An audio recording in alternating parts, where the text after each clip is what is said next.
এই কুকুরটা কিভাবে এই বয়ম থেকে নিজেকে মুক্তি পেল, আমি সেই বিষয়ে আজকে আপনাদের ছোট্ট গল্প আকারে বলবো। যদিও আপনাদের কাছে শুনতে গল্প মনে হবে, কিন্তু আমাদের কাছে রিয়েল। কি যে কষ্ট লেগেছে!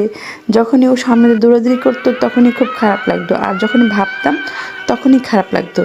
তখন আমরা 99কে ফোন দিই, তারপরে ফায়ার সার্ভিসকে ফোন দিই, এবং আমি এটাও বলি যে এলাকার মানুষ কতগুলো একসাথে জড়ো হয়ে এই কুকুরটাকে আটকে তারপর ওর মুখ থেকে এই বয়মটা বের করতে হবে।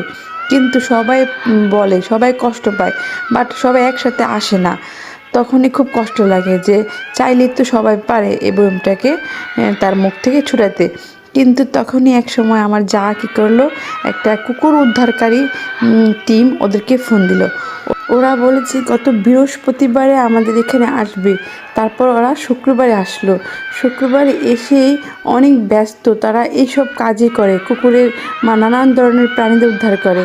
দেখেন কীভাবে ফাঁদ পেতে ওদেরকে ঠিকই কুকুরটা ধরলো, আর কুকুরের সাথে কত ধাপড়ি হলো। সেই 10 থেকে 12 দিন একেবারে না খাওয়া, তারপর তার স্ট্রং কত।